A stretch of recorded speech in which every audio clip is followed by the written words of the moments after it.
21 साल की अभया पढ़ाई के लिए उठी। थोड़ी देर में उसे प्यास लगी, इसलिए वो किचन में चली गई। वो जैसे ही वहां पहुंची, उसे किचन का दरवाजा आधा खुला हुआ दिखा। उस आधे खुले दरवाजे से उसने कुछ देखा, और उसने जो देखा वो भयानक था। वो कुछ ऐसा था जो कॉन्वेंट के नियमों के खिलाफ था, और यही वो मोमेंट था जिसने उसकी ज़िंदगी पूरी तरह तबाह कर दी। दोस्तों, आज की कहानी बहुत ही शॉकिंग है। एक लड़की जिसने सिर्फ सच देखा और उसी ने उसकी ज़िंदगी तबाह कर दी। इस लड़की का नाम था सिस्टर अभया। दोस्तों, इस केस को सुलझाने में सीबीआई और कोर्ट को 28 साल लग गए। ऐसा क्या था इस केस में जिस वजह से ये केस 28 साल तक सुलझाने, यही जानेंगे आज के इस वीडियो में।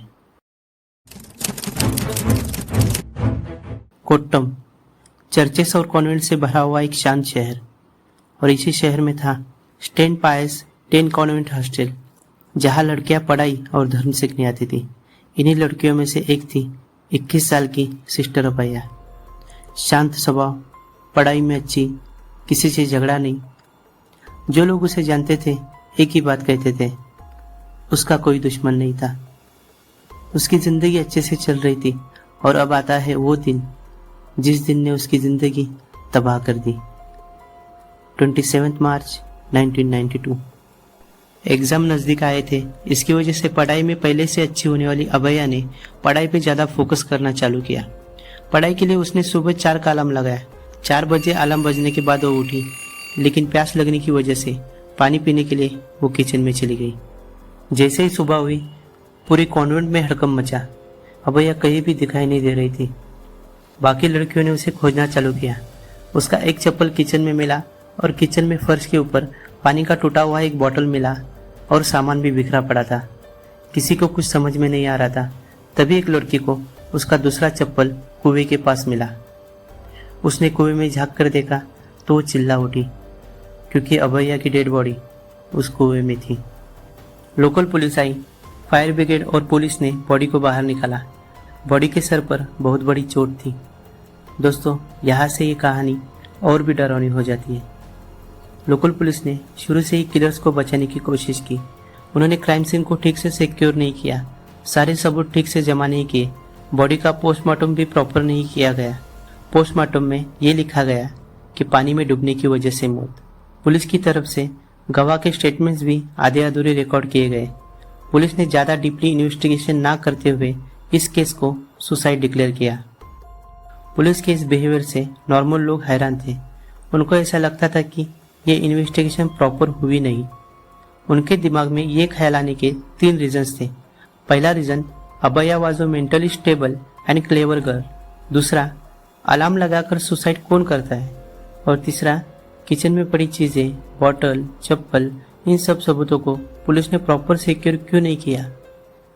पुलिस की इस आधी अधूरी इन्वेस्टिगेशन से लोग बहुत गुस्सा थे। उन्होंने प्रोटेस्ट करना स्टार्ट किया। उस प्रोटेस्ट की वजह से ये केस सेंसेशनल बन गया, और कोर्ट ने ये केस पहले क्राइम बेंच और फिर सीबीआई को दे दिया। सीबीआई को केस मिलने के बाद उन्होंने अपने तरह से ये इन्वेस्टिगेशन स्टार्ट की। उन्होंने पुराने क्राइम सीन को फिर से रिकंस्ट्रक्ट किया। हर दरवाज़ा, हर कुर्सी, हर बोतल, सबको नोट किया गया। सेकंड बाय सेकंड टाइमलाइन बनाई गई, और इस टाइमलाइन से उनको ये समझना था कि अभया ने क्या देखा और किलर्स ने क्या किया। उन्होंने उन लोगों से बार बार बात करने की कोशिश की जो डर के मारे चुप थे। कॉन्वेंट के पुराने रिकॉर्ड्स, मेडिकल रिपोर्ट्स और डॉक्यूमेंट्स को मॉडर्न फॉरेंसिक मेथड से एनालाइज किया गया। हर माइक्रोस्कोपिक क्लू, हर फिंगरप्रिंट, हर स्टेटमेंट का फॉरेंसिक मैपिंग किया गया। सीबीआई अपनी जांच का फांस कस रही थी, लेकिन दूसरी तरफ ऐसे भी कुछ लोग थे जो सीबीआई को ऐसा करने से रोकना चाह रहे थे। वो सीबीआई के ऑफिसर के ऊपर प्रेशर डाल रहे थे, और इन्हीं सब लोगों को तंग आके 1994 के दिसंबर में CBI officer Vargas P Thomas, इन्होंने प्रेस कॉन्फ्रेंस में कहा कि उन्हें एक केस सुसाइड डिक्लेयर करने के लिए कुछ लोग बहुत प्रेशर बना रहे हैं। इस स्टेटमेंट के बाद उन्होंने रिटायरमेंट ली, और इसके बाद आम पब्लिक भड़क गई, और ये केस फिर से और ज़्यादा कंट्रोवर्शियल बन गया। कोर्ट ने सीबीआई की नई टीम अपॉइंट की। सीबीआई ने डमी टेस्ट किए। उन्होंने सिस्टर अभया जितनी एक डॉल को उस कुएं में डालकर ये देखा कि इंजरीज कैसे और कहाँ कहाँ हो सकती है।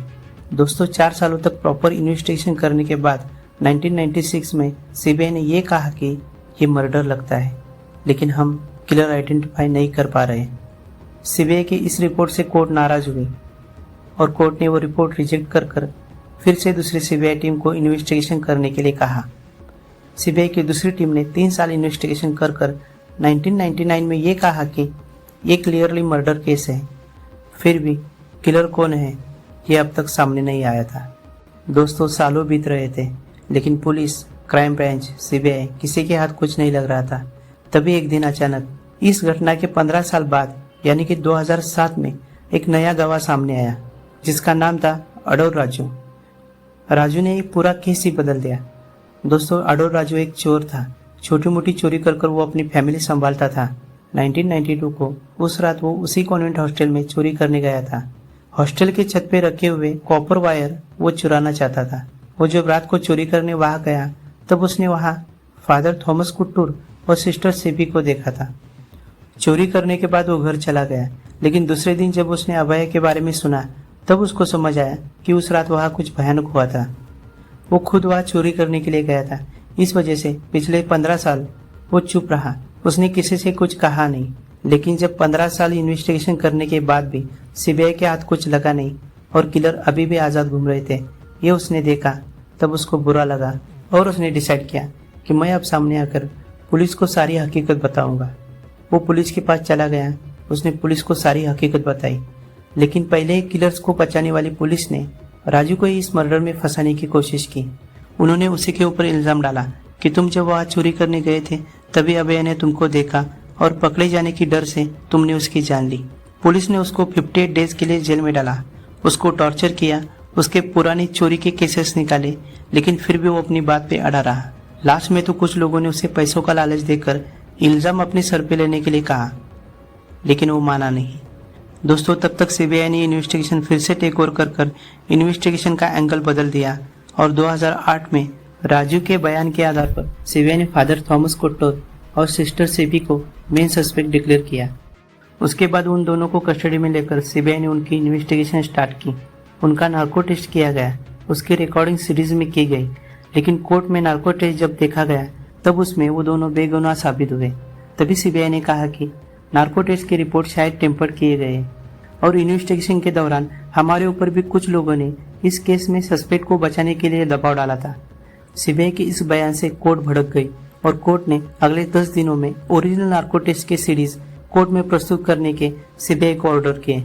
लेकिन कोर्ट में वो असली सीरीज पहुंचे इससे पहले ही नार्को टेस्ट के ओरिजिनल फुटेज केरला के लोकल टीवी चैनल्स पे दिखाई दिए और वो देखकर सब शॉक हो गए। वो असली रिपोर्ट्स लोकल टीवी पर किसने लगाए, उनके हाथ कैसे लगे, ये आज तक पता नहीं चला।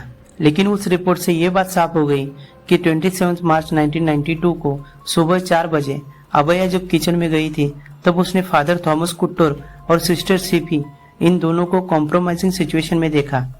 जिस हालत में वो थे, it was like they were having a private moment together. Abhaya shock हो गई, ये दोनों भी शॉक हो गए। वो दोनों ये समझ गए कि अभया ने ये बात अगर किसी से कही तो उन दोनों की जिंदगी तबाह हो जाएगी और इसी वजह से सिस्टर सीपी ने किचन में पड़ी हुई कुल्हाड़ी लेकर अभय के सर के ऊपर जोर से मारा। सर पर वार हुआ था। अभया जमीन पर गिर पड़ी। वो मरी नहीं थी, बस बेहोश हो गई थी और तभी लिया गया सबसे खतरनाक फैसला। अगर वो बच जाती तो सच बाहर आने का डर था और इसलिए उन दोनों ने उसे कुएं में फेंक दिया।